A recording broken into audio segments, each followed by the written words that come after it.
birinchi sizga aytayotgan narsam, bu narsani publishni hech qayerda aytmaganman. Timur Alixanov bu vayner, bloger, keyinchalik YouTube, undan keyin muzikant, hozir esa tadbirkor. Shunaqa. O'zi na samом деле kim? Inson o'zgarishga moyilligi juda yuqori. Inson butun umr rivojlanib boradi. Sen agar 5 yil oldingi gapingga haligacha qo'shiladigan bo'lsang, balki sen o'zgarmagandirsan. Asosiy sabablar bunga nima bo'ldi? Nimaga bu shunaqa burilishlar? Birinchi o'rinda uylanganda odam tushunadigan narsasi shaxsan o'zimda bo'lgan narsa. Agar siz farzandingizdan kuchli shaxs yetilib chiqishini xohlasangiz, media bozor bu juda kuchli qurol. Agar uni to'g'ri ishlata bilsa, men ko'p xato qilganman, men xato qildim, shu joyda noto'g'ri ketgan ekanman deb ba'zida gapiraman-da. Mish, я так чувствую deydi, bilasizmi? Menda shunaqa.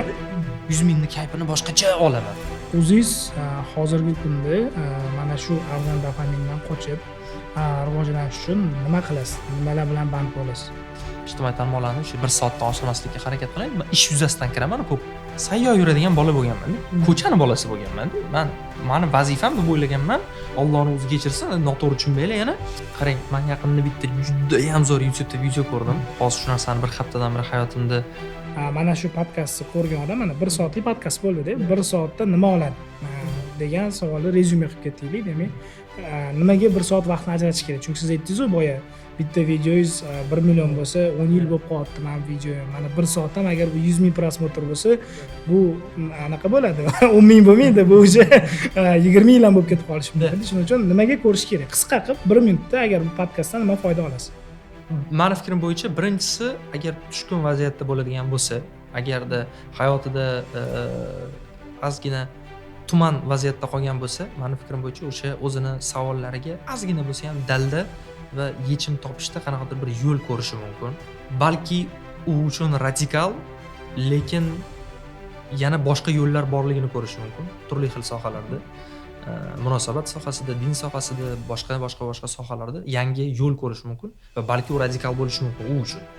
Shu tomoni bor va uchinchisi bu jamiyatdagi muammolar va kontentni filtr qilish va agar kontentni filtr qilmasa, inson nimaga borib qolishini o'zi uchun tushunib olishi mumkin.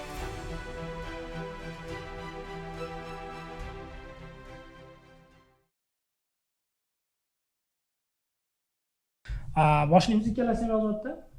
Tanishtirish shart emas, faqat men tanishtirishganda qiziq tanishtirmoqchiman. Timur Alixanov bu vayner, bloger, keyinchalik YouTube, undan keyin muzikant, hozir esa tadbirkor. Shunaqa. O'zi na samом деле kim? Men o'zimni to'g'risi unaqa bu tomonlama qiynab o'tirmayman. Naqa, bilasizmi? Oleg Tinkov bitta zo'r gapi bor. Yuriy Dudkin intervyu berganda aytgan, "Mish, я так чувствую" deydi, bilasizmi? Menda shunaqada, tipa ertalab uyg'ondim. Kim bo'lsam o'sha shu narsani xohlayapman, misol uchun deylik. Bugun video olgim kelyaptimi? Demak, men bugun blogerman. Agar tadbirkorlik tomonlama qanaqadir bir yechimlar, qanaqadir bir qarorlar qabul qilish kerak bo'ladigan bo'lsa, bugun tadbirkorman. Bilasizmi, hozircha Timur aka shunaqangi zamonda yashayapmizki, как будто bitta sohani o'zi bilan cheklanib qolish bir yetarlicha emas deb tuyulyapti. Как будто бы hozirgi zamon universal bo'lishga tatbiq qilyapti sani, chunki ko'p narsalar o'zgaryapti. Odamlar o'zgaryapti, направлениялар o'zgaryapti, yangi sohalar kelib chiqyapti. Faqatgina universal va zamonga adaptatsiya tez qilib ketadigan odam yutyapti-da. Bu yerda o'shani hisobiga meni fikrim bo'yicha bir to'xtamlik yo'q bo'lsa kerak deb o'ylayman-da. Baribir ham milleniallar avlodimiz, siz ham, men ham, baribir zoomerlarga yaqinroqmiz. Biz milleniallar avlodi bobolarimiz, buvlarimizga o'xshab, misol 20 yillab bitta sohada ushlanib ketishimiz mumkin. No, foizlarda u juda kamda. Biz doim o'zimizni izlashda, doim yangilik qilishda, nimadir narsani takomillashtirib borishda, shunaqa ko'proq tirishadiganroq avlodmizda. Qarang, aka, men ham biznesga kirib keldingiz. Sizga kelyapti-da, tasavvur qiling, endi xodim kelyapti-da. Men ham xuddi Timur aka aytganday odamman. Mana sizni biznesingizda xo'jidogina SMMni qilib beraman deyapti-da. 2 oy ishlab yo'q bo'lib qolyapti. Bunday qarayapti, aka, meni soham emas ekan deb chiqib ketyapti. Sizning umringizni sarfladingiz. Tadbirkor nuqtai nazardan bunga qanday qaraysiz? Yo'q, albatta unaqa отбор degan narsa bor, bu ham ishchilarni отбор qilasiz. Misol uchun ishga olishdan oldin yo'q, albatta unaqa insonlarni birinchi o'rinda men ishga olmayman, chunki u suhbatda o'zida aniq bo'ladi. Ya'ni men gapimni agar batafsilroq chaynab beradigan bo'lsam, men o'shani tushuntirib beraman. Mana misol uchun bir sohani ketini ushladingiz, mana men o'zim SMMdan chiqqan bo'laman.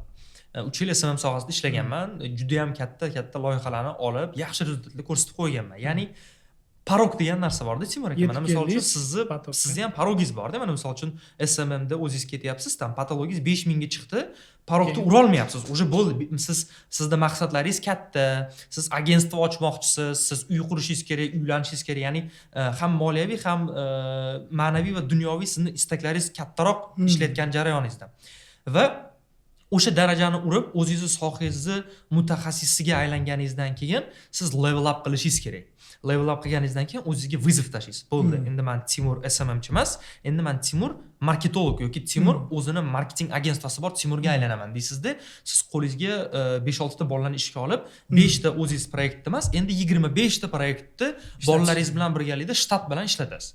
Ya'ni fikrim bo'yicha aytmoqchimanki, o'sha bitta sohani ushlab darajaga yetgandan keyin yengisiga o'tib. Chunki mana o'zingiz ham esingizda bo'lsa, biz siz bilan ancha yildan beri tanishmiz. O'zingiz misol oldin qanaqa mavqeda ishlagansiz? Misol hozirgi daraja, deylik misol mana Space Academy, Space Marketinglar bilan endi reklama bo'yicha ishlaganimizda ham hozirgi daraja qanaqa, oldingi daraja qanaqa? Misol uchun Aziz akam ham siz ham yangi qirralar, yangi nuqtalar ko'p ochib tashlagansiz.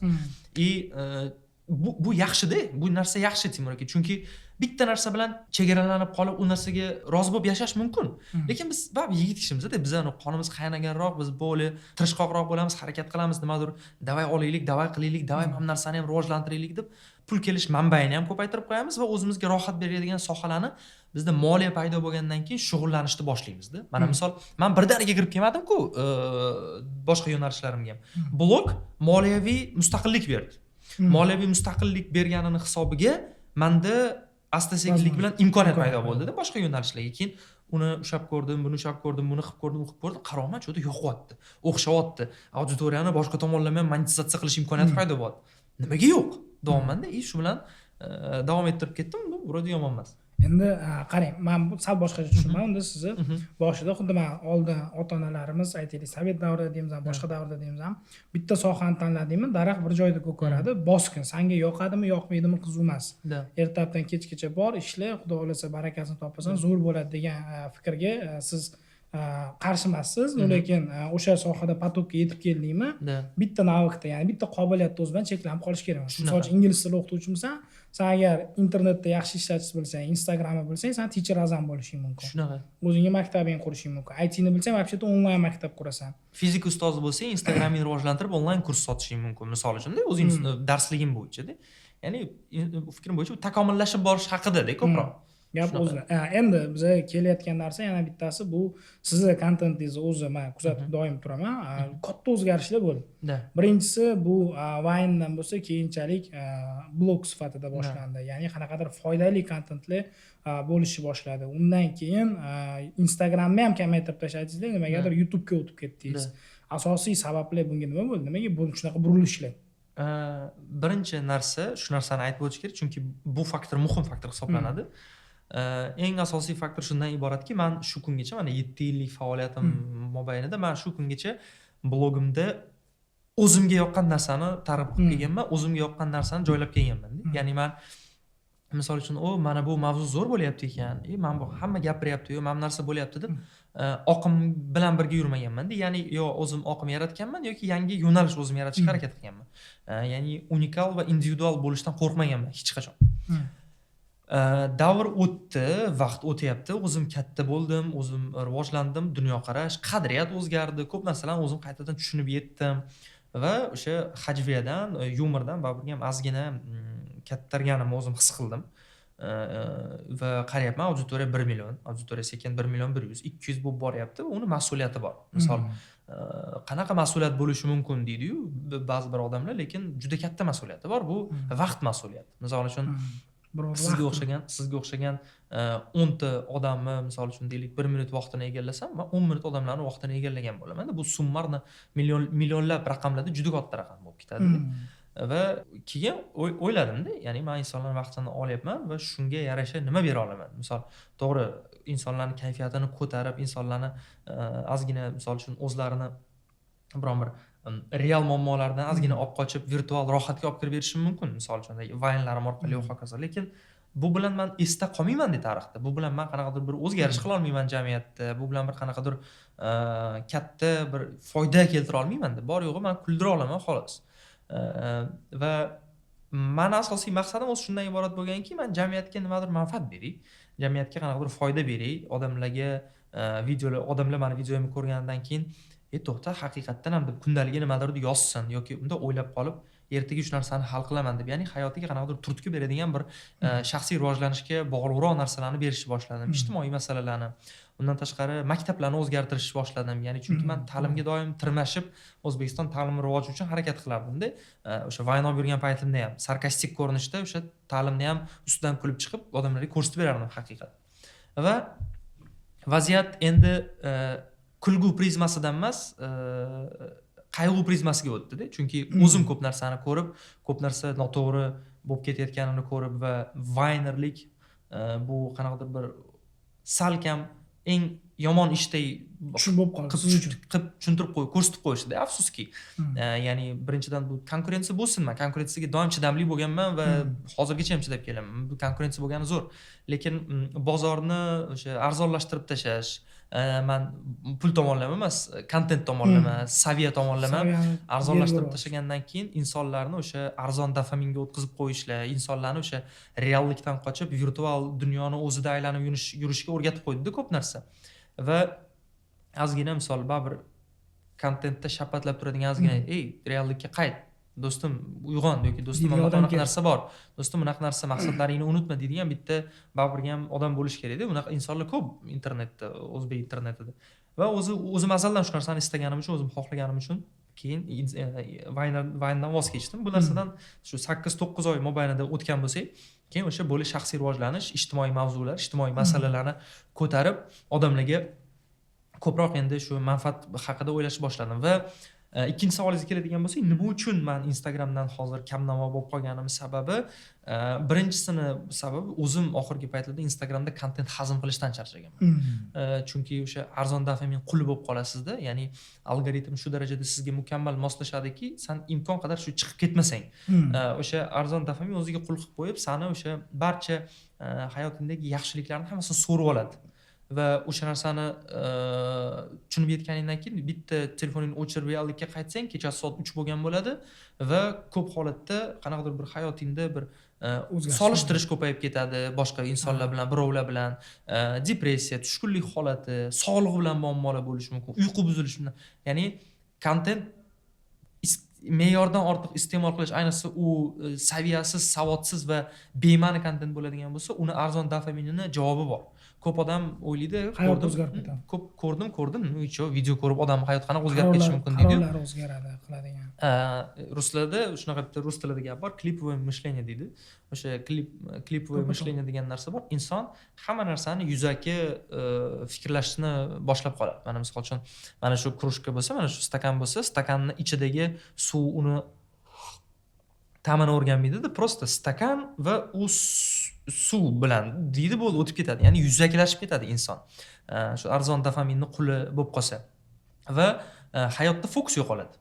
Misol uchun biron bir inson bilan suhbatlashib o'tirganingda diqqating qochadi. Bitta narsani diqqat bilan bo'lib oxirigacha yetkiza olmaysan. Qanaqadir bir o'zingda o'zgarish sezasan. Yigitlarda testosteron tushib ketishi bo'ladi. Ayollarda o'zini o'sha juda ham qattiq solishtirish, o'sha ayollarni tanasini ideallashtirish hozir rivojlanib ketgan zamonda yashaymiz u. Ya'ni o'zinimdek qaraydida, menda nimadir neto ekan deb o'ylashni boshlaydi. Nafaqat ayollarda, bolalarda ham bo'ladi shu narsa. Va agar siz filtr qo'ymasangiz, agar siz o'zingizda mana shunaqa immunitet hosil qilmasangiz, buni juda ham oqibati yomon-da. Va men o'zim oxirgi payt shu narsani ko'paytirib o'rganim uchun tez kontentdan charchadim. Tez kontentdan charchab qoldim va YouTube shunaqangi zo'r platformaki, u yerda sen qanaqa inson bo'lsang, qiziqishlaringga qarab YouTube shunaqa zo'r narsalarni, foydali narsalarni ochib beradi-da. YouTube har doim aytaman, YouTube institut. Juda ko'p narsani o'rganish mumkin. Va o'zim o'tiraman 1 soatlik, 1,5 soatlik podkastlar, katta hujjatli filmlar, ilmiy ommabop kontentlar ko'raman-da, o'saman, rivojlanaman. Kundaligimni ko'rsangiz, video ko'rib bo'lgandan keyin mashina cho'kib ketib qoladi. Oxirigacha ko'ra olasizmi? O'zim albatta hammasini ko'raman. Misol men saralab olganman-da. Saralab olgan odamlarim yangi video chiqish bilan birontasini o'tkazmayman. Ko'raman-da, maza qilib rohat olganimdan keyin o'zimga rivoj berayotganini sezaman o'sha narsalarimni hayotda tatbiq qilishni boshlaymanda YouTube'da men o'sayotganimni sezaman. YouTube boshqacha ishlaydi insonning organizmiga, insonning miyasiga, psixikasiga. Shuning uchun o'zim ham YouTube'dan rohatlanyapmanmi, o'zim ham YouTube'ga kontent qilsam, mana Instagramda 1 million prosmotr yig'aman, YouTube'da 100 ming prosmotr yig'sam, 100 mingni prosmotrni kayfi boshqacharoq bo'ladi. 100 mingni kayfini boshqacha olaman. Tushunasizmi? YouTube'dagi anaqa boshqacha, chunki u yerda odamlar diqqatliroq, e'tibor bilan, bo'li fokusi senga qaralgan, seni gapingni diqqat bilan eshita oladiganroq odamlar o'tiradi-da, shu tomoni bor.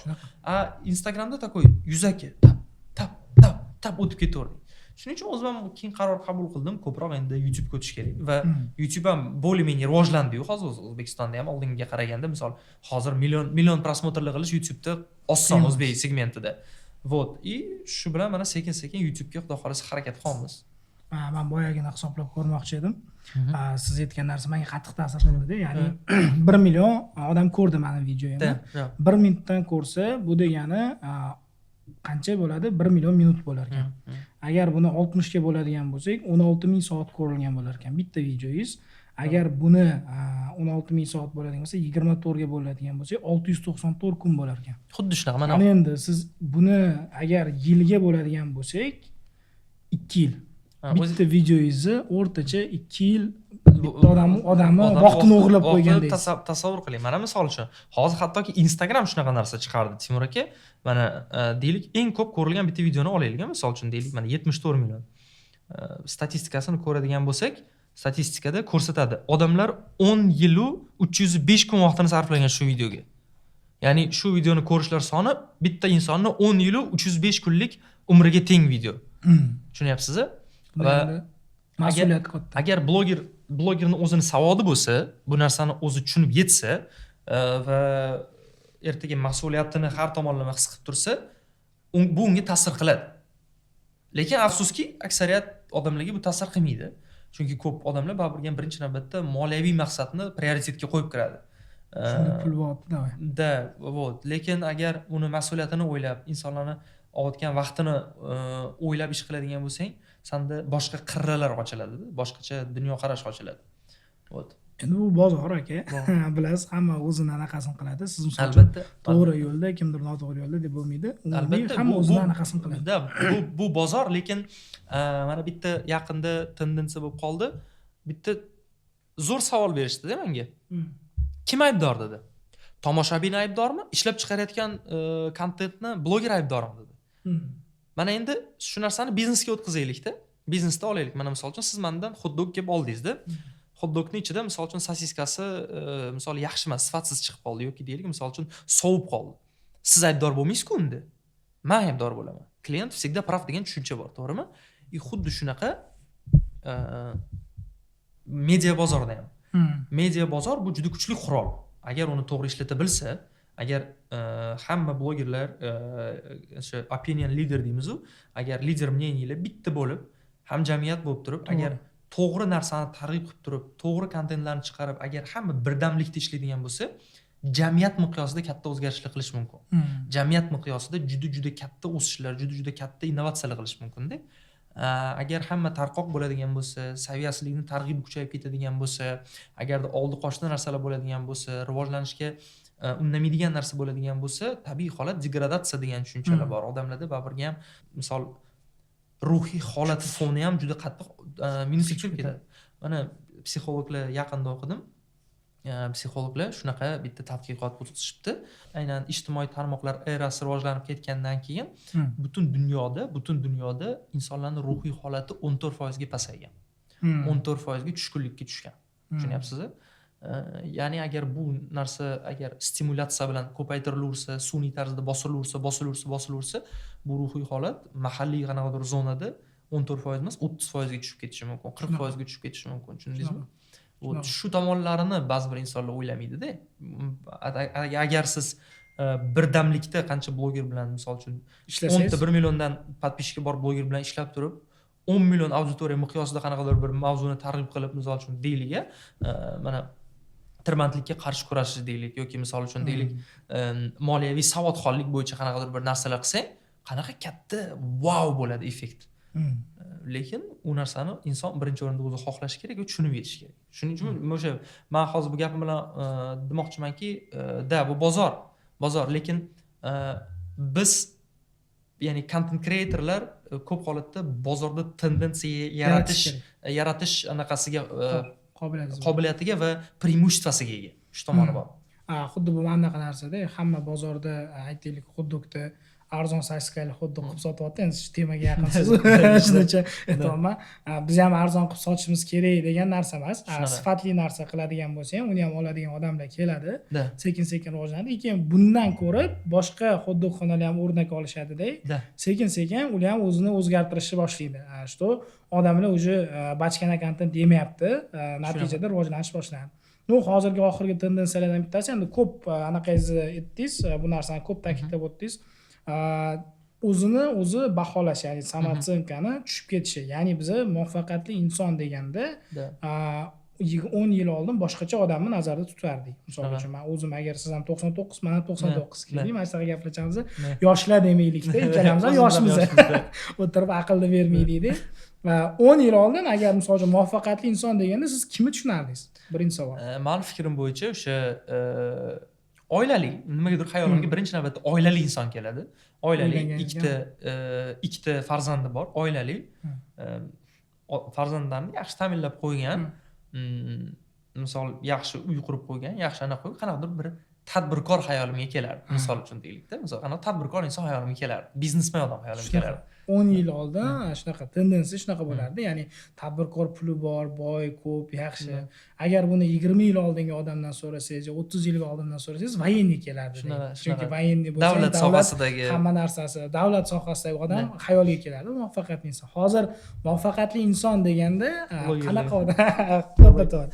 Bloger keladi, qaysiki chet elga 4 marta chiqadigan yoki bo'lmasam tusovkada doim yuradigan, qimmat restoranlar, mashinalar sovg'a qiladigan, zo'r mashina, adamga uy, oyimga mashina, mana shunaqasiga deb turib sovg'a qiladigan bloger keladi-da. Bu muvaffaqiyat chegarasini biz o'zgartirib tashladik deb o'ylayman. Endi bu asosan siz aybdorsiz yo bloger aybdor demoqchi emasman. Bu era, ya'ni mana shunaqa vaqt ketyapti hozirgi kunda. Bu narsada filtratsiya kontent, ya'ni kontentni filtr qilib bu o'zini hayotini ham buzib yuboryapti-da. Yaqinda bitta endi jinniskiy video ko'rdim deylik. Qizlar savol beryapti. Yigit kishini deyapti. Necha yoshda anaqasi bo'lishi kerak, mashinasi bo'lishi kerak. 18 yoshdan. 18, 17, ba'zilar 16. Xuddi shuni keyin Koreyada berilgan savolni ko'rgan. U aytgan 35, 40, 35, 40. Ularda ham Instagram bor, bizda ham Instagram bor. Men o'yladimki, nimadir nito emasmi dedim-da. Yo biz shunchalik virusli kontent qo'yamiz, odamlarga buni singdiryapmiz, muvaffaqiyatli inson 18 yoshda mashinasi bo'lib, 23 ta uylanib zo'r bo'lishi kerak degan narsani yoki bo'lmasam auditoriya filtr qila olmayapti. Misol uchun Koreyada ham bordir shunaqasi, men bilmayman, Koreyada o'qiganman. Lekin auditoriya filtr qiladi, to'xta bu uni hayoti, bu meni hayotim. Shu yerda endi savol kelib chiqadi, qanday qilib bu uni hayoti, misol uchun bu Timur Alixonov hayoti, bu men Timur, o'zimning hayotim. Qanaqa qilib ajratib to'g'ri prioritetlar qo'yib olish mumkin? Misol uchun siz ham baribir kuzatasiz, kimdir chet eldaligini kuzatasiz, katta blogerlarni kuzatasizda, o'zingizda baribir degradatsiya paydo bo'ladi. Men qilmayapman, men erisha olmayapman degan narsa bo'ladi-da. Qanaqa qilib o'sha joyda siz to'g'rilab olib, hozirgi fokus ishingizga qaratasiz? Qarang, agar kuzatish haqida gaplashadigan bo'lsak, mana misol o'zimdan kelib gapiray, mana men qanaqa insonlarni kuzataman. Rus tilida shunaqa bitta termin bor, trushniy deydi. Haqiqiy blogerlar bo'ladi-yu. Mana meni eng yaxshi ko'rgan YouTube blogerim bor, Vadim Key degan odam. U odam anaqalarga o'tirmaydi, Shutterstock, mana shunaqa videolar, fotolarni sotib olsa bo'ladigan piklar, free piklar bor. O'shanaqalardan video mahsulotlar va foto mahsulotlarni yuklab, o'sha yerdan daromad ko'radigan odam. Belarusiyalik va Belarusiyada o'sha davlat to'ntarilishi qilishmoqchi bo'ldi-yu, anaqa Lukashenko prezident bo'lganda, o'shanda juda katta muammo bo'ldi unda. Uni olib borib tiqib qo'yishdi-da, o'shandan keyin chet elga ko'chib ketdi. Oilasi bilan ko'chib ketdi. Ikkita farzandi bor, xotini o'zi polностью hammasini videoda gapirib yurdi. Qiyinchiligi, Polshada yashagani, kvartira tomonidan qiynalgani, mashinasini kreditga olib turib, misol kreditini qanaqa yopgani, hamma narsasini haqiqiy ko'rsatib berdi-da. Lekin shunaqa yutuqlarga erishdi. Misol uchun Britaniyaga bordi, mana hozir yaqinda Portugaliyaga ko'chib ketishdi, butun umrga yashashga. O'sha yerdan uy olib, harakat qilib, o'qilib, bu qilib, hamma narsasini borligicha ko'rsatib berganda, ya'ni ortiqcha yasa, mana biz bugun Tesla oldik demayapti-da. Mana biz bugun bo'lib berishga Tesla oldik. Mana bunaqa narsa qildik, u qildik, bu qildik. Endi buni mana bunaqa to'laymiz, mana bunisi mana bunaqa qilamiz. Hozir men bunga pul yig'yapmiz. Misol uchun men manimcha pul topaman, men bunaqa joydan kelib turadigan joyim bor. O'shalarni yig'gan holatda oyga men bunaqa kvartiramizga rasxotimiz bor, ovqatimizga rasxotimiz bor, orttirgan pulni mana shu narsaga sarflaymiz deb shunaqa chiroyli borligicha ko'rsatib beradi-da. Va sen ishonasan va u narsadan havas qilib rohatlanasan. Ya'ni u ham senga o'xshab hisob-kitob qilib yashirkan deysan-da. Lekin siz misol uchun bitta bloger keldi, prosta keyingi videosida li sovg'a qilyapti yoki misol uchun keyingi videosida misol uchun qanaqadir o'ziga uy sovg'a qilyapti, kvartira sovg'a qilyapti. Sen bilmaysan qayerdan keldi u, qayerdan topdi, u pul qayerdan yig'di, bo'lib berishga oldimi yoki kreditga oldimi, arendami va hokazo, uni ajrata olmaysan-da. Mana men o'zim ham imkon qadar harakat qilaman, o'shani biron bir narsa qiladigan bo'lsam, ya'ni insonda neyromediatorlarni faollashtira oladigan qanaqadir kontent qiladigan bo'lsam, o'shani sababini tushuntirib berishga harakat qilaman. Orada men o'zim aytaman, o'rtoqlar, meni ham o'zimga yarasha moliyaviy muammolarim bor, ruhiy muammolarim bor, qanaqadir bir oilaviy muammolarim bor. Ya'ni o'ylamanglar, Instagram shunaqangi narsaki, agar sen borlig'ini ko'rsatmoqchi bo'lsang, Instagram ko'p holatda uni qabul qilgisi kelmaydi. Instagram ko'proq ideallik, ko'proq nima deb, polirovka qilingan kontentni yaxshi ko'radi, tushunyapsizmi? Anaqa aytaman, bunga keys sizga aytaman, o'zingiznikini keys. Men sizni storieslaringizni doimiy kuzatib bormayman, chiqadi o'tkazib yuboraman, bir kun keyin anaqa chiqardingiz. Men bugun arenda puli to'ladim. Qanaqa qiyinligini bildim, arendada yashayotganlarga dedingiz-da. Men bitta to'xtadim. To'xta, boshqacha kontent chiqdimi dedim-da. Storiesda qo'ydingiz, adashmasam, 6 ta stories. Unda o'ylab qarasangiz 1 minutdan 6 minutda. Men erimni ko'rib o'tirdim shuni hammasini. Shunaqa. Qani nima der ekan degan. Chunki sizni, meni bu videoni ko'rayotgan har 3-chi shaxsni возможно krediti yoki arendasi yoki рассрочкасы bo'lishi mumkin-da. Mana men bekitmayman, buni sana aytganman, men lini bo'lib berishga olganman. Men misol uchun ba'zi bir proyektlarimni misol uchun bo'lib reklama bilan uzib beraman. Hamma narsasini barterga olganman, u qilganman, bu qilganman deb ochiqcha aytishga harakat qilaman-da. O'shanda ochiqlik siyosati bo'ladigan bo'lsa, auditoriyaga nisbatan bu ham haqqoniylikdan dalolat-da. Agar siz sababini tushuntirib bermay, faqatgina ideallikni targ'ib qiladigan, lekin uni o'sha podvodniy kamnilarini, toshlarini aytib bermaydigan odam bo'ladigan bo'lsa, sizda mamlatingizda disbalans paydo bo'ladi-da, sizda psixikaga ta'sir qiladi bu narsa og'ir. Shuning uchun shunaqa holatga tushib qolmaslik uchun, agar savolga qaytadigan bo'lsak, shunaqa holatga tushib qolmaslik uchun va inson o'zida terallikni va sog'lom fikrlashni saqlab qolishi uchun ko'rayotgan kontentini juda qattiq filtr qilish kerak va kontentga nisbatan filtr yoqish kerak. Insonning prinsipi bo'lishi kerak. Insonda prinsip bo'lmasa, любой kontentni melomanga o'xshab qabul qilib ketaveradigan bo'lsa, insonda juda katta musor yig'iladi mamlakatda va u keyinchalik qaror qabul qilishda, fokusda, dunyo qarashda, qiziqishlarda juda katta yomon ta'sir ko'rsatadi. Siz ayta olasizmi, mana o'zingizga zarar bo'lsa ham, hozir Instagram udaltib tashinglar, menni odpiska qilib yuboringlar, agar men noto'g'ri kontent qilayotgan bo'lsam deb. Endi primer aytmoqman yoki bo'lmasa misol uchun kimgadir tavsiya aytaylik, u 100 tacha blogerga obuna bo'lib qo'ygan. Yoqmagani emas, balki senga manfaat bermayotganini odpiska qilib tasha. Xohlasang polni Instagram udaltib qor. Shu to'g'ri yechimmi? Men mana bunaqa narsa qilib tushuntiraman, o'zimning misolimdan kelib gapiraman. Men Vine'larni yig'ishtirib yordim-ku. Haligacha menga Vine'lar qiling, Timur Teskor qachon chiqadi deydiganlar. Timur Suroviy ota bola qachon chiqadi deb yozishadi-da, odamlar Vine kutadi. Men stories qo'yganman bu bo'yicha. O'rtoqlar, agar shu kungacha mendan Vine kutib yashaydigan bo'lsanglar, bu era o'tdi, bu davr o'tdi. Men yo'nalishimni o'zgartirdim. Vine kutadigan bo'lsanglar, bu yerda o'tirishda foydasi yo'q deb yozganman. Va 55 mingmi, 60 ming odpiska bo'lgan. Ha, yo'q. Juda qattiq odpiska bo'lgan menda. Menda juda katta stagnatsiya bo'lgan anaqa payti, transformatsiya payti. Minusga ketganman-da. Men adashmasam 250 ming, 200 ming auditoriya yo'qotganman shu orqasidan-da. Lekin qolgan asosiy auditoriya bo'lgan, qolgan rivojlanish bo'lgan. Lekin siz aytayotgan narsani men o'sha tajribada qo'llab bo'lganman. Haligacha Vine kutayotgan bo'lsanglar, uzr, boshqa narsa bo'lmaydi. Odpiska qo'yishinglar mumkin deb aytganman. Hozir ham ayta olaman. Misol Vine mendan kutadigan haligacha insonlar bo'ladigan bo'lsa, bu absolut befoyda narsa. Пожалуйста, odpiska qo'yishi mumkin. Qo'shimcha aytaman, boshqa Vine'lardan odpiska qilib olinglar. Endi bu shaxsiy fikrim. Bu shaxsiy fikrim, qo'shilmasanglar o'zingizlar bilasizlar. Misol zo'r Vine'lar bor-da. Men o'zim ko'raman, real Vine'lar bor. Birinchi o'rinda mana hazilni qabul qilish va intellekt darajasida zo'r yumor qiladigan, Vine qilib beradigan Vine'lar bor. Yo'q emas. ko'rganingdan u takoy u intellektualniy yumorda. Uni misol oddiy hayotiy vaym emas u intellektda uning uchun intellekt kerak tushunish uchun. Ana shunaqa vaylardan maza qilaman. Shunaqa vayn bo'lsa ko'rish yo'qda, chunki u yerda ham xohlasam uni miyang chaqlab qo'yadi-da u. Bitta chaqlab ketadi. Uni tushunish uchun takoy o'ziga yarasha bitta yumor bo'lish kerak-da. Jamiyatdagi muammolarni anaqa yumor bilan olib chiqib ketadi. Da, unaqa narsa ham kerak emas demayman. Ozgina tam ko'ngil ochish uchun, ozgina inson misol rohatlanish uchun kirsa bo'ladi, lekin me'yor darajasida va saviyali narsa bilan-da. O'sha narsa o'ylaymanki to'g'ri bo'ladi. 2 yil oldingi Timur Alixanov bilan hozirgi Timur Alixanov umuman boshqacha ko'rayotganim именно kontent borasida. Oldin kontent borasida umuman boshqacha gap aytardingiz. Hozir o'zi ancha to'g'rilanib qolgan. Bundan ko'pchilik xursand bo'ldi. Yaqinlarimiz, ko'rganlarimiz har doim aytadi, zo'r bo'lib qolibmi? Hatto Hayot akam aytdi. Timur akam kontent yaxshi bo'lib qolibdimi deydi. Timur deydi. Bor narsa haqiqatdan ham men bu narsada tan olganman-da. Aytganman, o'sha Reels chiqargan edim, что inson butun umr bir xil bo'lmas ekan, u o'zgarar ekan, qadriyati o'zgarar ekan, dunyo qarashi, normalari o'zgarar ekan deb aytganman-da. Tipa men ko'p xato qilganman, men xato qildim, shu joyda noto'g'ri ketgan ekanman deb ba'zida gapiraman-da. Keyin sen nuqul xato qilasan deb yozadi, ba'zi bir insonlarda. Sen vechta xato qilasan, u qilasan, bu qilasan. Inson aytaman-da, insonning eng asosiy mantig'i xatosini tan olishdan iborat emasmi deb o'ylayman. Ya'ni inson xato bor, xatoligini bilasan, u narsani to'g'riligini tushuntirish emas, xatoligini tan olib turib o'zing uchun xulosa chiqarib, ana shu xatoni to'g'rilab yaxshi tomonga o'zgartirganing yutuq emasmi deyman-da.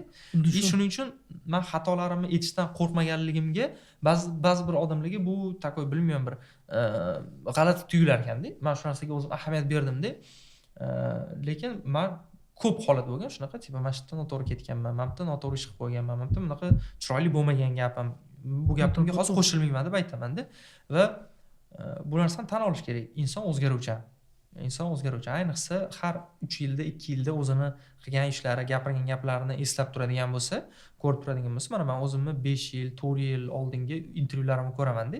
Men hozirgi o'zimni gapirayotgan ko'p gaplarim bilan qo'shilmayman, chunki diniy qarashlarim boshqacha, hayotiy qarashlarim boshqacha. Misol uchun meni parog deydi-yu, o'sha parogim hozir boshqacha o'zgargan. 5 yildan keyin ham hozirgi aytayotgan gapingizga qo'shilmaysiz. Hozir ham misol qarab turib, voy biznesda 0 bo'lgan ekanman o'sha payt deyman-da, keyin qarab turib o'zim o'sha qarorlarimni qabul qildim. Ya'ni inson o'zgarishga moyilligi juda yuqori. Inson butun umr rivojlanib boradi. Sen agar 5 yil oldingi gapingga haligacha qo'shiladigan bo'lsang, balki sen o'zgarmagandirsan. Balki sen rivojlanmagandirsan. Shu tomoni ham bor-da. Avf degan joyi bo'ldi. Yo'q, gap. Bor narsa-da. Bu narsa nimadan davlat berar, bilasizmi? Ko'p arzon dofaminda kontent ko'rib olibsiz aka. Avf bor. Sizda kibr yo'qligidan dalolat beradi-da. Nimaga? Chunki o'sha xato qildingiz, tan oldingiz, chiqdingiz, hamma oldida aytdingiz, do'stlar, men xato qilib qo'ydim, mana shunaqa endi to'g'rilaymiz degan narsani aytyapsiz. Bu yaxshi hislar. Bu narsani tushunadi, tushunmaydi. Shunaqa tomoni bor narsam deyiladi. Endi yana bitta narsani ko'rdik. Bu o'sha yoshlar davomimiz, rivojlanish davomimiz. O'zingiz hozirgi kunda mana shu arzon dofamindan qochib rivojlanish uchun nima qilasiz? Nimalar bilan band bo'lasiz? Qarang, men yaqinda bitta juda ham zo'r YouTube'da video ko'rdim. Hozir shu narsani bir haftadan beri hayotimda anaqa qolman. O'tirmaydi, tatbiq qilman. Juda foydasi bor. Haqiqatdan ham maslahat beraman agar hozir ko'rayotgan odamlar bo'lsa yoki o'zingizga nisbatan. Biz har doim aytamiz, "Voy, qaniydi o'zimga chekkadan qaraganimda edi, qaniydi o'zimni shu ruhimda chiqib bundoq chekkadan o'zimga qarash imkoni bo'lganda edi" deymiz-ku. Shu narsaning imkoni bor ekan-da. Shu narsaning real imkoni bor ekan. Buning uchun nima qilish kerak? Bor yo'g'i kundalik tutish kerak ekan bu. Prosta kundalik tutish kerak ekan. Mana kelding, kun oxirida 25 minut vaqt o'tirding, hamma boshingdan o'tgan kechinmalar, muammolar, ichingdagi yig'ilib qolgan gaplar, aytmoqchi bo'lgan, balki aytmoqchi bo'lmagan gaplar, yutuqlaring, yaxshi narsalaring, biron bir narsa haqida fikring, uning, buning, ota-onang bilan munosabating, yaxshi ko'rgan insoning bilan munosabating, aka-ukang bilan munosabating, hamma narsani prosta borligicha xayolingdan nima o'tayotgan bo'lsa, xayolni bo'shatish kerak ekan. O'sha kundaligi bo'shatasiz-u, bir hafta to'ldirasiz. Bir hafta to'ldirganingizdan keyin o'sha yozgan narsalaringizni o'qib chiqarkansiz-da, o'zingizni tashqaridagi o'sha lidar bilan kamera bilan bundoq qilib skan qilib beradi-yu, o'zingiz o'sha kundalik shunaqa zo'r skan qilib berar ekanda. Вот men o'zimda shunaqa narsani sezdim. Вот o'sha bir xil to'ldirdimda qarayapman, o'qiyapman, o'sha birinchi to'ldirgan kunlarimda gapirgan gaplarim, tipa ertasi kuni yozganman. Hozir ancha yaxshiman. Hozir o'zimni yaxshi his qilyapman bugun. Unaqa sababini ham aytib ketgan ekanman. Nimaga unaqa degan? Ko'p holatda eslolmayman, chunki million xayolda narsa aylanadi. U xayolni zo'r bo'shatib berar ekanda. Shunaqa xayolingizni tozalab berar ekan. Bir hafta to'ldirasiz, bir haftalikni o'zingizga hisobot qilasiz. Yutug'ingiz nimada, to'g'ri narsangiz nimada, nimani ustida ishlashingiz kerak ekan, nima narsani hayotingizdan olib tashlashingiz kerak ekan. O'shanda tashqaridan polностью o'zingizga qarash o'rganar ekansiz. Bu meni oxirgi payt o'zimning hayotimda tatbiq qilgan tushuncham bu kundalik bo'ldi. Men oldinlari prikol deb yurardim-da bu narsani, lekin unaqa narsa emas ekanda. O'zimizga tashqaridan qarash imkonini beruvchi yagona va eng zo'r instrument bu kundalik. Eng zo'r narsa shu ekan. O'zlanish uchun, qilish uchun. Да, и albatta kontrol, ijtimoiy tarmoqlar nazorati. Ijtimoiy tarmoqlarni o'sha 1 soatdan oshirmaslikka harakat qiling. Men ish yuzasidan kiraman ko'p holatda. Biror narsa yuklayman, to'g'rimi? Biror narsani qo'yib berishim kerak, analiz qilaman. Content research qilganimda ham bir xillarda chalib qolaman-da. O'shanga iloji boricha harakat qilaman, o'sha me'yordan chiqib ketmaslikka. O'sha 1 soat, 1,5 soat norma bor. O'sha normani qattiq ushlashga harakat qilyapman. Shunaqa. Yo'q, zo'r. Xo'p, yana bitta o'zgarish bo'ldi sizda. Bu o'zgarish nima? Albatta turmush bilan bog'liq. Nima bo'lgan anaqa emas. Bizga savolim Timur Alixanov turmushdan oldin qanaqa edi, keyin hozir qanaqa? Chunki ko'ryapman, umuman kecha ham suhbat qilganimizda ashyo boshqacha edi hozir. To'g'ri ma'noda. Da, albatta. Mana birinchi aytadigan narsa, mana ko'p odamlar eng uylanishdan keyin o'zgarish deganda eng banal narsani tushunadi. Misol uchun deylik, qanaqadir bir shahvatni kontrol qilish ma'nosida shunaqa narsalarni tushunadi. Unaqa emas. Birinchi o'rinda uylanganda odam tushunadigan narsasi, shaxsan o'zimda bo'lgan narsa, birinchi o'rinda tushungan narsa bu management. Prosta management yangi darajaga chiqadi hayotingizda. Hayotingizda tartib paydo bo'ladi. Mana misol uchun bizning hayotimiz, mana o'sha kuni sizga aytib berdim. Hayotimiz, erkak kishilar hayoti qaror qabul qilishdan iborat. Va biz qaror qabul qilib energiya sarflaymiz. Bitta qaror, bitta energiya deganida, mana shunaqa agar hisob kitob qiladigan bo'lsak. Tasavvur qiling, mana managementda oddiy, misol uchun xonaki holatda tushuntirib beraman, xonaki sharoitda tushuntirib beraman. Misol uchun, ertalab o'rningdan turding, hali bo'ydoqsan, uylanmagansan, o'zing alohida yashaysan. O'rningdan turdingda senda ovqat qilish va ovqatni tanlash qarori turibdi. Bu uje og'ir bitta zadacha. Uni ol, tayyorla, u qil, bu qil. Nima ertalabki saska qovuraymi yoki tuxum qovuraymi yoki misol uchun kechagi qolgan ovqatni isitib yeb qo'yaymi degan qaror. Yoki keyingisi bu ertalab turib qaysi kiyimni kiyish qarori bo'lishi mumkin, to'g'rimi? O'sha narsalarni sani o'rningga vazifasini bitta inson oldi, to'g'rimi? Oldi va ertalab chiqding, uje ikkita qaror zapas bilan ko'chaga chiqib ketyapsan. Sen ovqat tanlash qaroridan uje xolissan va kiyim kiyish qaroridan xolissan va ko'chaga chiqib ketyapsan va senda avtomatik tarzda ko'proq energiya va ko'proq qaror qabul qilish qobiliyati rivojlanadi. Yana bitta eng katta o'zgarish bu maslahatgo'ying paydo bo'ladi. Ya'ni istalgan mavzuni muhokama qilish va senga boshqa ugl, boshqa qirrani ko'rsatib beruvchi va boshqa umuman individ, boshqa bitta odam senga boshqa perspektivani ko'rsatib beradi. Sen bilmagan, sen xayolingga kelmagan, sen balki o'ylab ham yetti uxlab tushingda kirmagan narsani senga aytib qoladi. Shu tomoni bor. Eng zo'ri mana shu narsalarda va kelishuv. Sen endi gruppovoy igroksan, endi sen jamoaviy o'yinchisan. Endi sen hayotingdagi ishlarni mustaqil o'zing emas, hamkoring bilan birgalikda ish qilasan.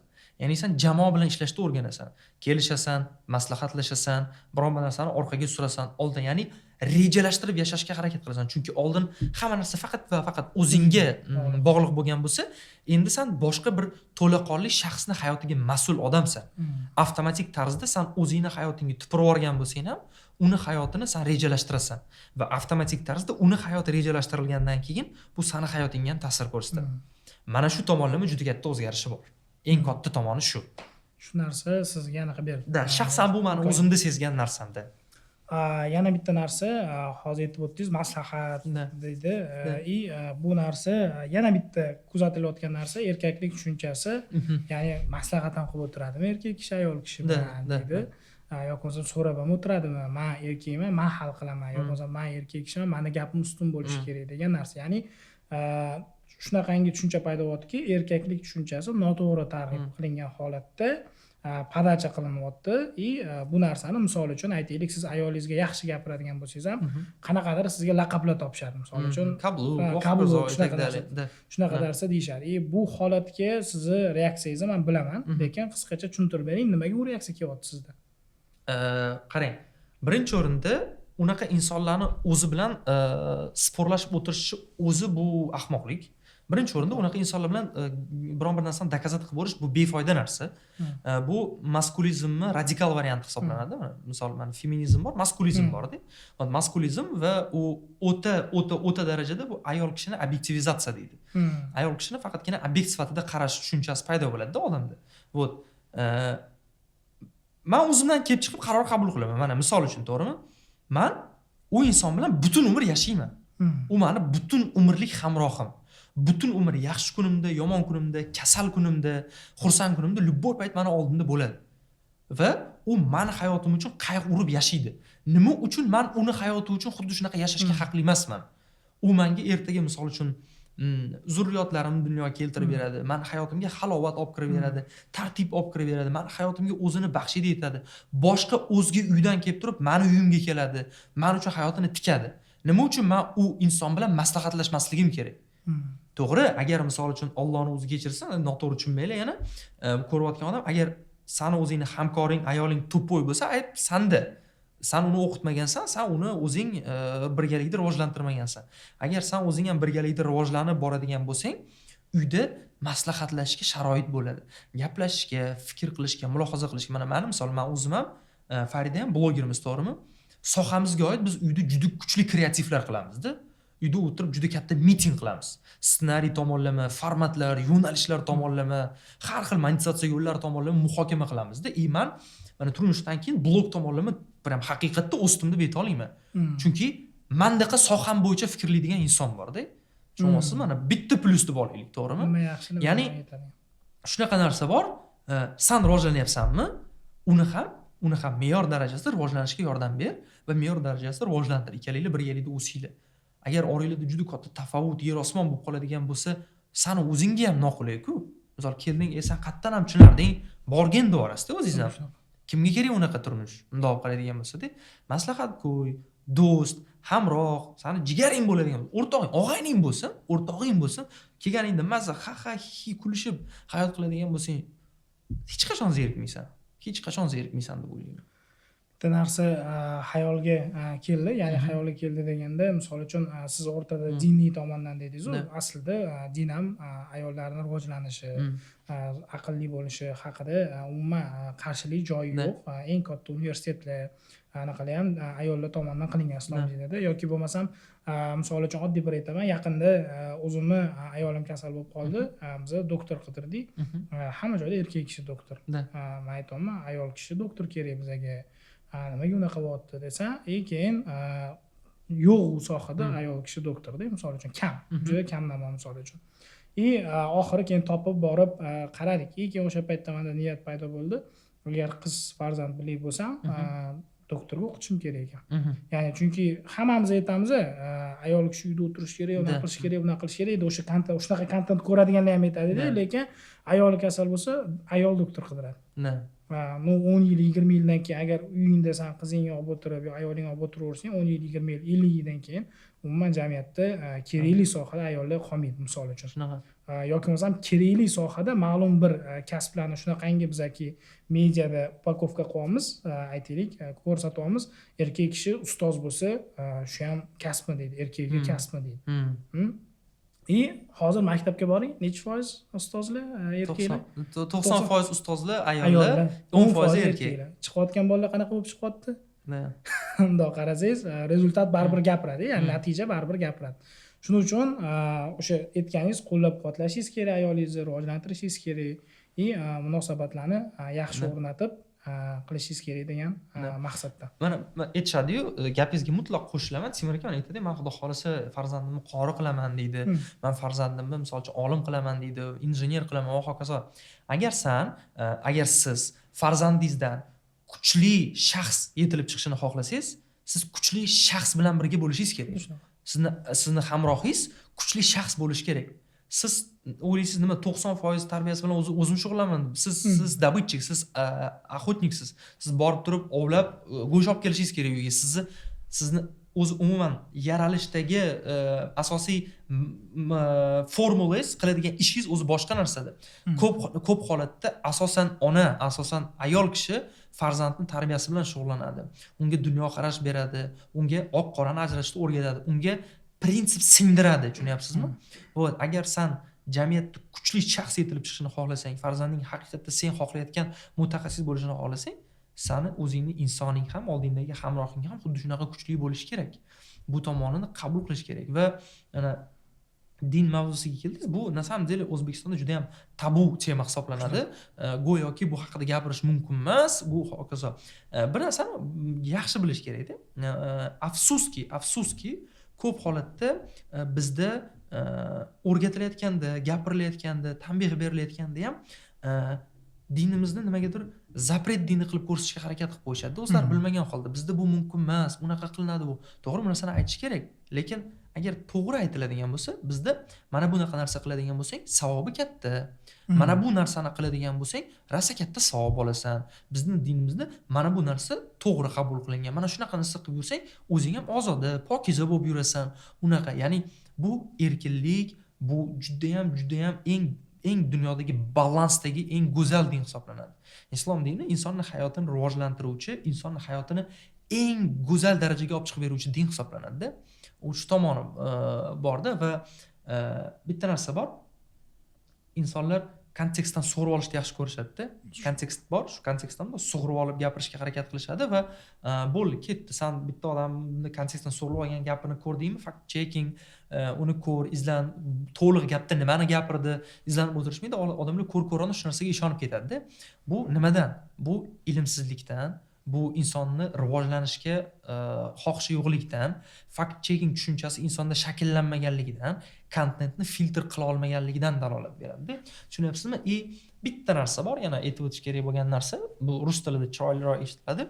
Требуешь, соответствуй deydi. Talab qilyapsan, shunga yarasha bo'l deydi-da. Ko'p insonlarning talabi hayotidagi o'zini tutishiga umuman to'g'ri kelmaydi.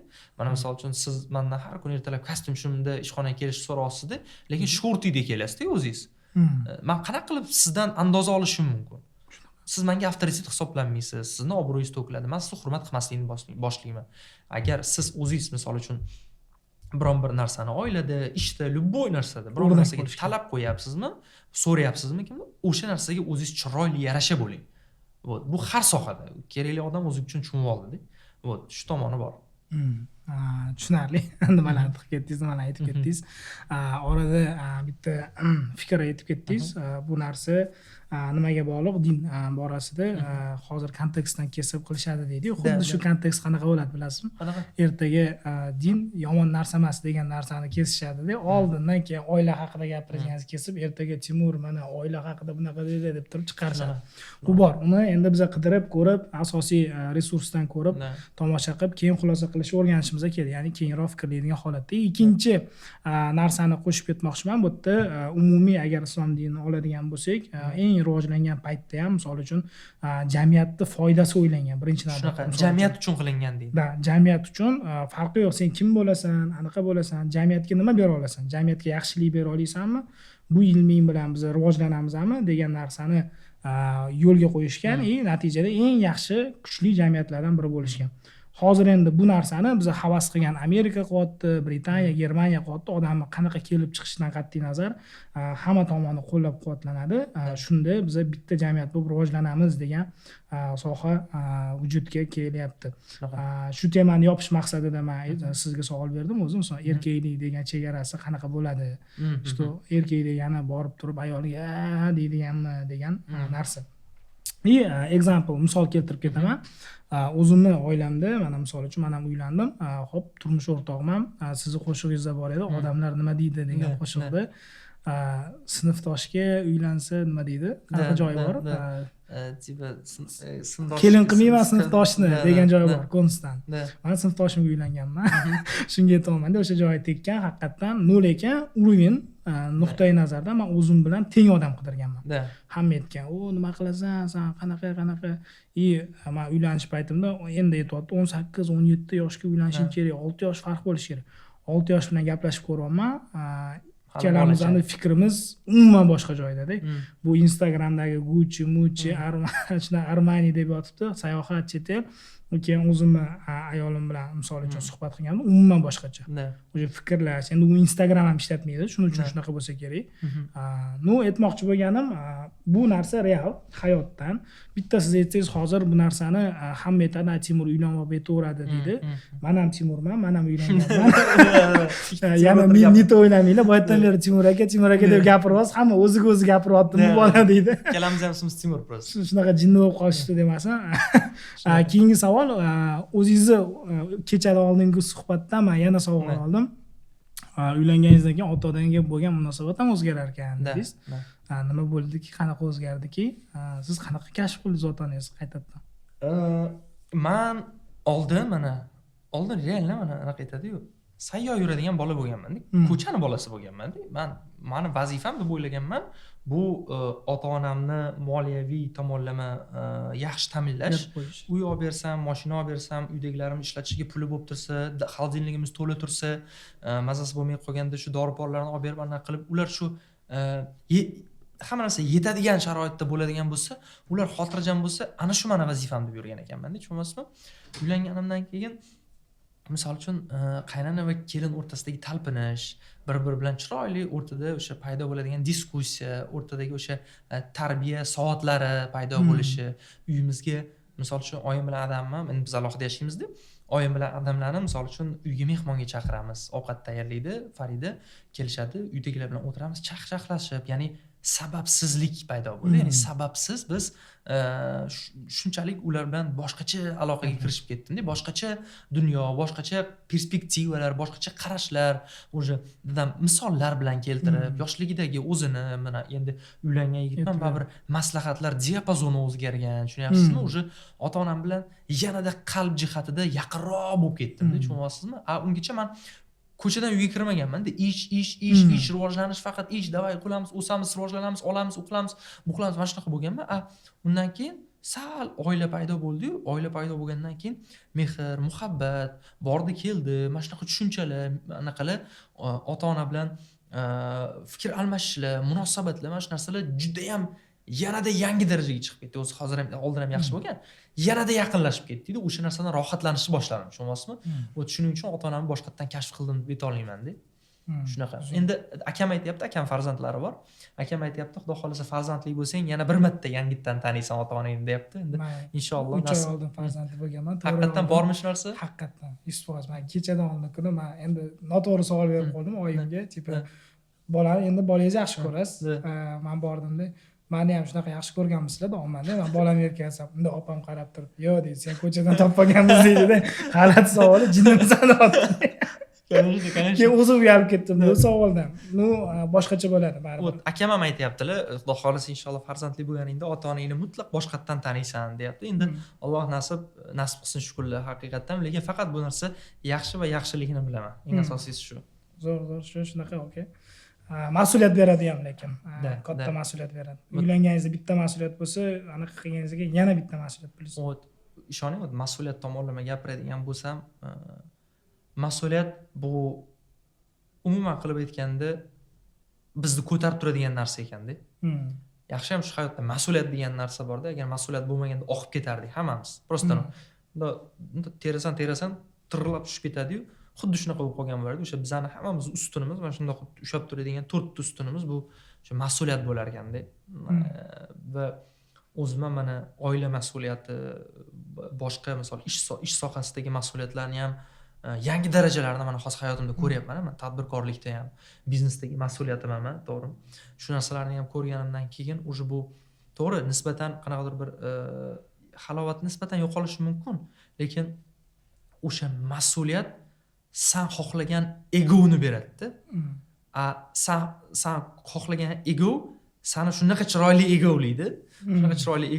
Ana shu egolash natijasida sen o'sha xohlagan natijaga olib chiqasan. Ya'ni bekorga ham aytmaydi-ku, любой успех через боль deydi. Har bitta natija og'riq orqali keladi-da. lekin u og'riq natijaga erishilgandan keyin qanaqa yoqimli bo'lganini tushunib yetasiz. Вот shu tomonlama mahsulotni bir yangi darajasi bo'ldi man o'zimda ham. Zo'r. Shunaqa. Endi yana bitta savol, endi bilmadim bu qanaqa rasfokus, chunki ijodingiz davomida har xil fokuslarga e'tibor qaratib ko'rdingiz, muzika yo'nalish, Vine, blog yo'nalish, keyinchalik YouTube, keyinchalik oilaviy munosabatlar, hammasi birdaniga bo'lib ketdi sizda. Misol uchun o'tgan yilda qanaqadir nimaga portlash bo'ldi deymizmi? И hozir ancha tushib olgansiz. Ya'ni yo'nalishlarni bo'lib turib, men bunda qilaman. Savol, nimaga siz o'sha rasfokus bo'ldingiz? Birinchisi, rasfokus yomon tomonlari, minusi, ya'ni hamma narsaga fokus qaratib, hamma joyda nimadir qilishga harakat qilib, oxirida nimadir erisha olmaydi. Keyin undan qanaqa qutulib, yana qaytib fokusga tushib oldingiz? Robert Greenni Hokimiyatni boshqarishning 48 qonuni degan kitobi bor. O'sha kitobini o'qigan bo'lsangiz, 5-qonuni yoki 5 yoki 4-qonunida o'sha bitta shunaqa qonun bor. U yerda aytilganki, o'zini tutib bilish haqida-da. O'sha yerda bitta qonun bor. Hozir aynan so'zma-so'z aytib bera olmayman. Mantiqni tushuntirib berishga harakat qilaman. O'sha mantiqda aytilganki, sen shunaqangi raqibing ko'zida yoki jamiyat ko'zida ko'rinishing kerakki, oddiy gapir, lekin shunaqangi kam gapirginki, o'shanda hammani diqqat e'tibori va fokusi sanda bo'ladi deganda. Agar sen qanchalik ko'p gapiradigan bo'lsang, so'zingni vazni shu darajada tushib ketganda, sen insonlarning nazarida jiddiy qabul qilinmaysan deb shunaqa aytganda. Va oshib aytish kerak, buni sababi oddiy, men juda ko'p bo'lib ketib qoldim internetda. Men haddan ziyod ko'p bo'lib ketib qoldim. Hamma podkast. Qaromat ham intervyuda ham o'tdi, muzikada ham muzika qilib yuribdi, qorasi boradi, Vine oladimi, u qiladi, bu qiladi, boryapti, uyda uylarni obzorini qilib yuribdi, boryapti, yana qanaqadir bir направлениеlarda qanaqadir g'alati joylarda tadbirkorlik qilib yuribdi, o'qib yuribdi, reklamalarda chiqib yotibdi. Tayin yo'qda. Ya'ni misol uchun mana siz ham постоянство xohlaysiz biron bir narsada. Doimiylik xohlaysiz. Va o'zimda o'sha doimiylikni his qilmay qo'ydim-da, tushunyapsizmi? Hamma joyda bo'lib ketib qoldim. Rus tilida aytadi, raspilyatsiya deydi. O'sha raspilyatsiya qilib ketdim. O'sha kuni Hayot akam aytdilar, siz juda raspilyatsiya qilib ketmang, bitta narsaga fokus qarating deb aytdilar. Zo'r gap-da o'sha. Mana o'sha juda ham hamma joyga o'zimni urib tashlaganim hisobiga, mani 100% energiyam bo'lsa, 100% energiyam 10% bo'lib har xil sohalarga ketdi-da, bironta soham rivojlanmadi. Hech qaysi soham rivojlanmadi. Agar men o'sha 100% energiyamni bor yo'g'i misol 40 yoki misol 30 misol uchun beradigan bo'lsam, mana 30 60 yo'nalishda 3 ta yo'nalish. Qolganini misol uchun o'zimning shaxsiy hayotimga yoki shaxsiy rivojlanishimga qaratadigan bo'lsam, 3 ta yo'nalishda o'z bilan qolyapmanmi? 3 ta yo'nalishda o'z bilan men namnoga katta rezultatlarga erishgan bo'ladim. Va har tomonlama cho'kish bo'ldi. Har tomonlama, moliyaviy tomonlama ham inqiroz bo'ldi, ruhiy holat tomonlama ham. Keyin o'zim aytdim, bo'ldi dedim. Bu juda noto'g'ri narsa ekan. Inson ming universal bo'lgan taqdirda ham, adaptiv bo'lgan taqdirda ham inson yo'nalishni ko'paytirib olish kerak emas ekan. U o'zini energiyasi, o'zini qila olish imkoniyati, potensialdan kelib chiqqan holatda qadam qilish kerak ekan. Tavakkalda, emotsiyada, impulsiv qarorlar qabul qilish juda noto'g'ri narsa ekan deb ko'p narsalardan voz kechdim.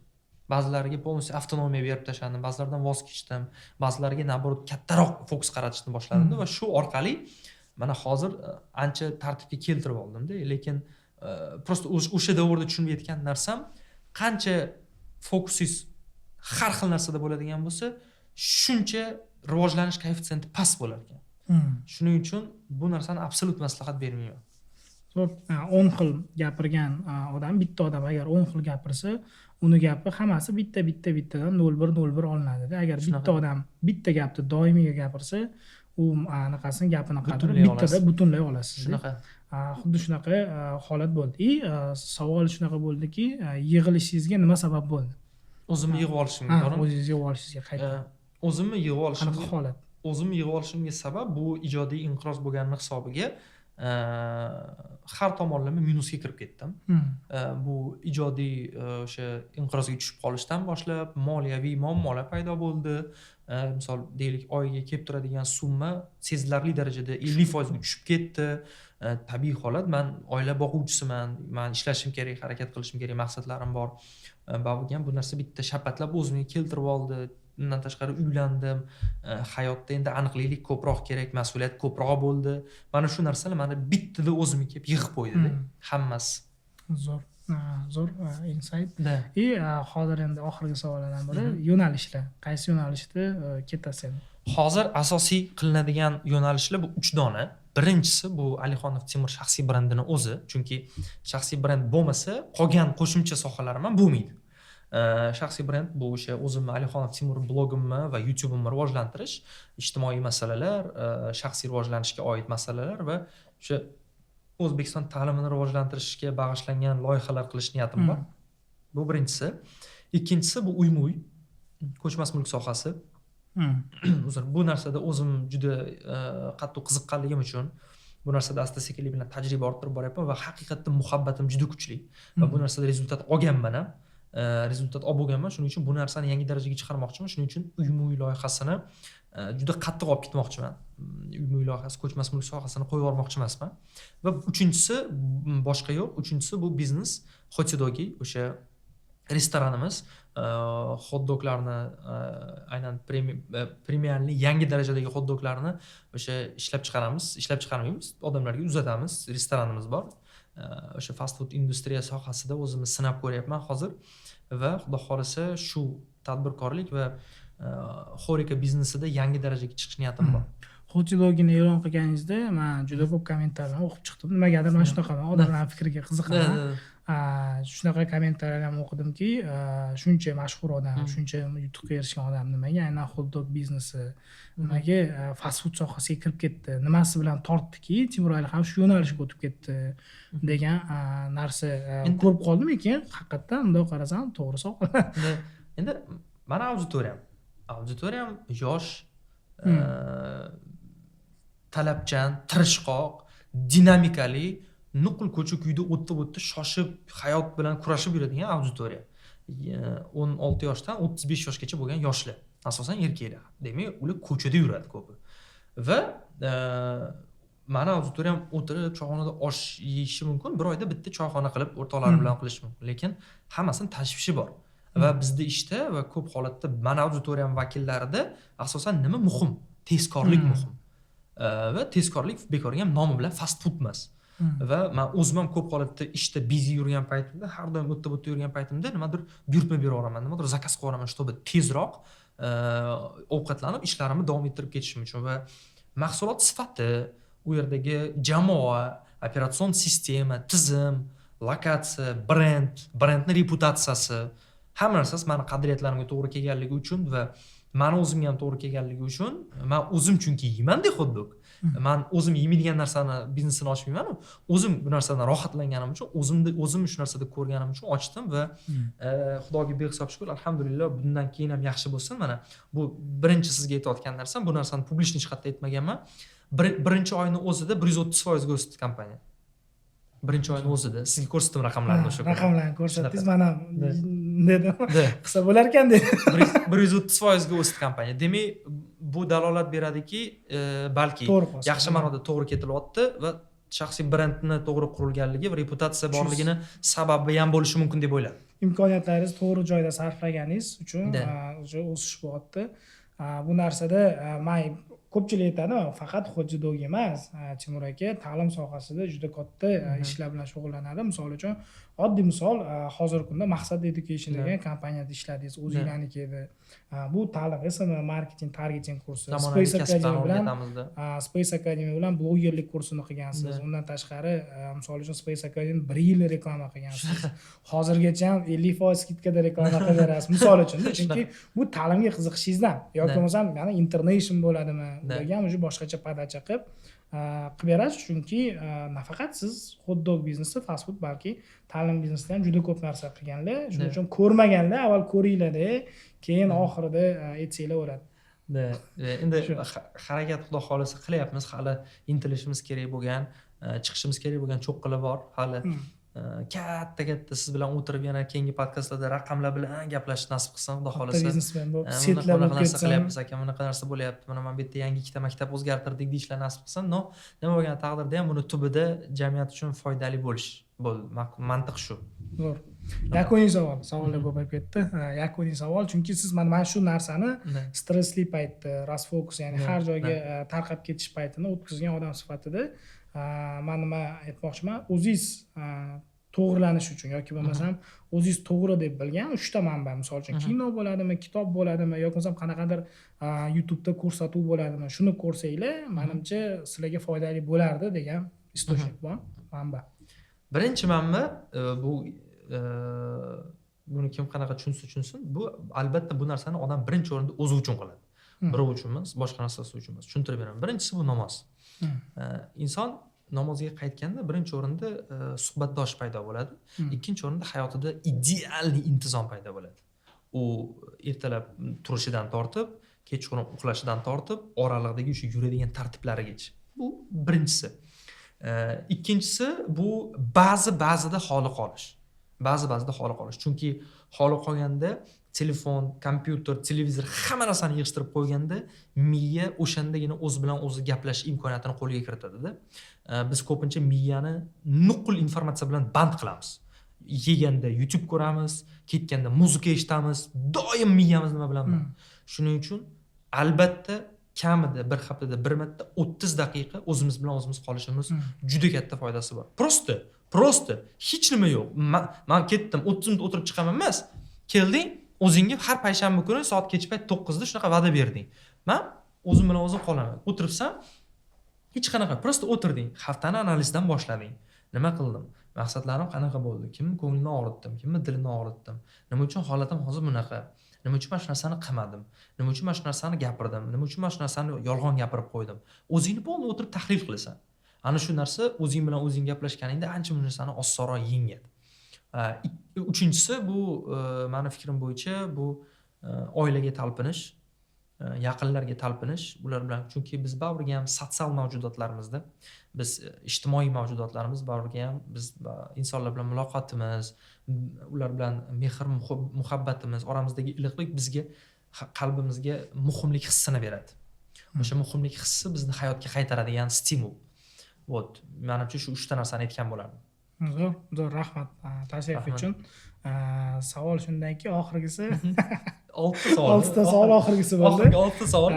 Timur, tipa shu savolni bermadingiz, shu savol berishingizni kutdim, bermadingiz yoki bo'lmasam, mana shu podkastni ko'rgan odam, mana 1 soatlik podkast bo'ldi-da, 1 soatda nima oladi degan savolni rezyume qilib ketdik, demak, nimaga 1 soat vaqtni ajratish kerak? Chunki siz aytdingiz-ku boya, bitta videoyingiz 1 million bo'lsa, 10 yil bo'lib qoldi men videoyim. Mana 1 soat ham agar bu 100 ming prosmotr bo'lsa, bu anaqa bo'ladi. 10 ming bo'lmaydi, bu o'sha 20 yil ham bo'lib ketib qolishi mumkin. Shuning uchun nimaga ko'rish kerak? Qisqa qilib 1 minutda agar bu podkastdan nima foyda olasiz?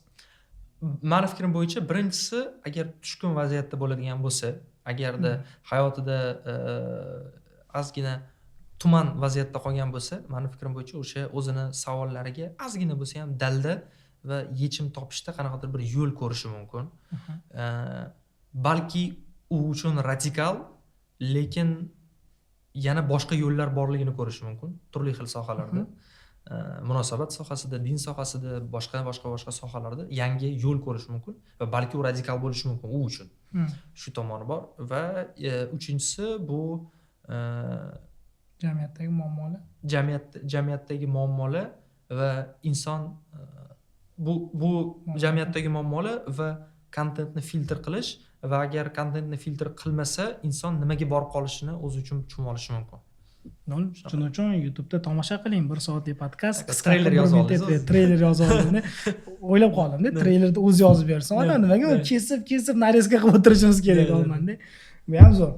Rahmat Timur aka. Joningiz sog' bo'lsin, bro. Ishlaringizga rivoj, Allohga omonat, rahmat tilagan taklif uchun. Maza qildim. Endi siz sovqatgansiz, men sovqatman, orqamda takoy turibdi. Yo'q, yaxshi. Loki qiyin bo'lmagan u tako, loki gelikka qara tako, loki nobrakat kerak emas tako, loki jaqil emasman tako.